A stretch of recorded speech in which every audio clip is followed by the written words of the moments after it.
চলুন আজ আমরা ডিজিটাল মার্কেটিংয়ের বিশাল জগতে একটা ডুব দিই।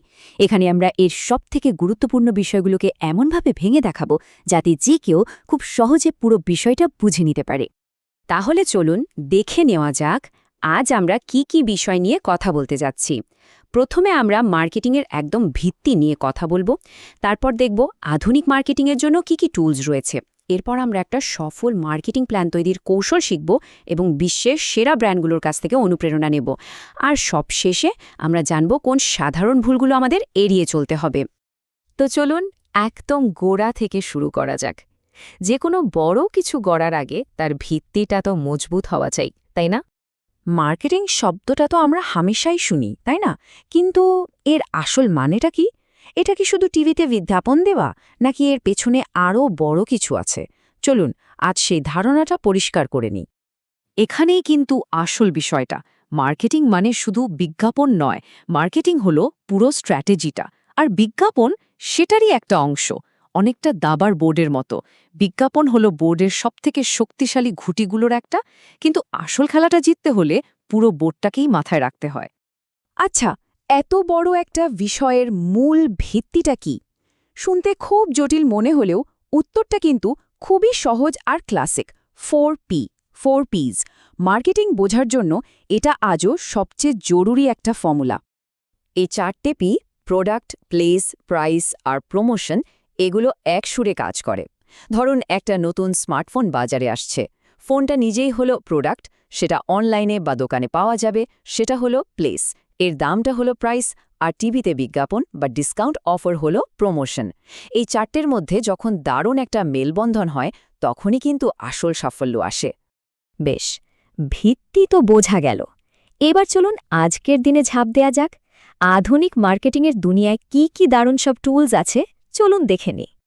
এই ডিজিটাল যুগে মার্কেটিংয়ের যে কত রকম ফের তার কোনো শেষ নেই। Digital marketing, direct marketing, influencer marketing, আরও কত কি। প্রত্যেকটারই কিন্তু নিজস্ব একটা শক্তি আছে। এর মধ্যে একটা খুব ইন্টারেস্টিং উদাহরণ দেখা যায়, কেমন? গেরিলা মার্কেটিংয়ের এর চেয়ে ভালো উদাহরণ আর কি হতে পারে? ভাবুন একবার, রেড বুল শুধু একটা এনার্জি ড্রিঙ্ক বিক্রি করেননি, তারা এমন একটা ইতিহাস তৈরি করেছে যা মানুষ কোনো দিন ভুলবে না। একটা ক্যাম্পেইন যখন শুধু প্রোডাক্টের বিজ্ঞাপন না হয়ে মানুষের মনে একটা অভিজ্ঞতা হিসেবে গেঁথে যায়, তখনই তো আসল ম্যাজিকটা হয়।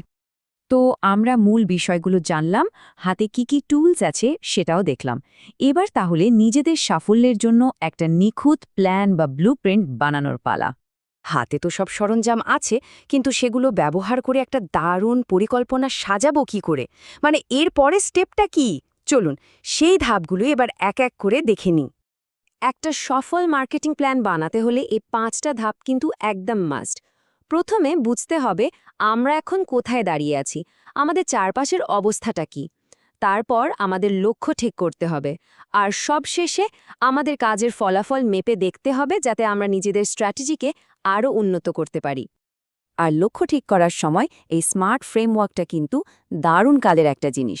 যেমন ধরুন, শুধু ওয়েবসাইটের ভিজিটার বাড়াতে হবে, এটা কোনো ভালো লক্ষ্য নয়। একটা স্মার্ট লক্ষ্য হবে আগামী 3 মাসের মধ্যে সোশ্যাল মিডিয়া ক্যাম্পেইনের মাধ্যমে ওয়েবসাইটের ট্র্যাফিক 20% বাড়াতে হবে। দেখুন ব্যাপারটা কতটা পরিষ্কার আর মাপা যায়। এখানে মেট্রিক্স আর কেপিআইয়ের মধ্যে একটা ছোট্ট কিন্তু খুব জরুরি পার্থক্য আছে। ধরুন ওয়েবসাইটে কতজন এলো, সেটা একটা মেট্রিক, একটা সাধারণ ডেটা। কিন্তু সে আসা মানুষগুলোর মধ্যে কতজন আসলে আমাদের জিনিসটা কিনলো বা আমাদের সাথে যোগাযোগ করলো, সেটা হলো একটা কেপিআই, মানে কি পারফরম্যান্স ইন্ডিকেটর। এটাই কিন্তু আমাদের আসল সাফল্যটা মেপে দেয়। থিওরি তো অনেক হলো, এবার নিশ্চয়ই জানতে ইচ্ছে করছে যে বিশ্বের বড় বড় ব্র্যান্ডগুলো আসলে কিভাবে মার্কেটিং করে। চলুন তাদের কিছু দারুণ কৌশল থেকে একটু অনুপ্রেরণা নেওয়া যাক। এই ব্র্যান্ডগুলোর দিকে তাকালে একটা জিনিস খুব পরিষ্কার বোঝা যায়, ওরা কিন্তু শুধু একটা প্রোডাক্ট বিক্রি করে না। স্পটিফাই একটা পার্সোনাল মিউজিক এক্সপিরিয়েন্স বিক্রি করে, নাইকি বিক্রি করে জেতার গল্প, আর গোপ্রো বিক্রি করে অ্যাডভেঞ্চারের অনুভূতি। ওরা আসলে গ্রাহকদের একটা অনুভূতির সাথে জুড়ে দেয়, আর এখানেই ওদের সাফল্যের আসল রহস্য। সফল হতে গেলে কি করতে হবে তা তো আমরা জানলাম, কিন্তু কি করা উচিত নয় সেটা জানাও কিন্তু সমান জরুরি, তাই না? চলুন মার্কেটিংয়ের কিছু খুব সাধারণ ভুল সম্পর্কে জেনে নিই, যেগুলো আমাদের সবসময় এড়িয়ে চলতে হবে। এই ভুলগুলো দেখতে খুব সাধারণ মনে হলেও এর ফল কিন্তু বেশ মারাত্মক হতে পারে। যেমন ধরুন, আপনি একটা দারুণ বিজ্ঞাপন চালাচ্ছেন, কিন্তু সেটার ফলাফল মাপার কোনো ব্যবস্থাই রাখেননি। এটা তো অনেকটা চোখ বেঁধে অন্ধকারে তীর ছোড়ার মতো। আপনার সময়, টাকা, শ্রম সবই জলে যেতে পারে। শেষে একটা কথাই বলার, মার্কেটিং প্ল্যান কিন্তু পাথরে খোদাই করা কোনো নিয়ম কানুন নয়। এটা একটা জীবন্ত দলিলের মতো। বাজার, টেকনোলজি, মানুষের পছন্দ সবই তো রোজ বদলাচ্ছে, তাই আমাদের পরিকল্পনাকেও সময়ের সাথে সাথে বদলাতে হবে। আশা করি এই আলোচনাটা ডিজিটাল মার্কেটিংয়ের জগতে পথ চলতে সবাইকে একটু হলেও সাহায্য করবে, কারণ শেখাটা তো একটা চলন্ত প্রক্রিয়া, তাই না?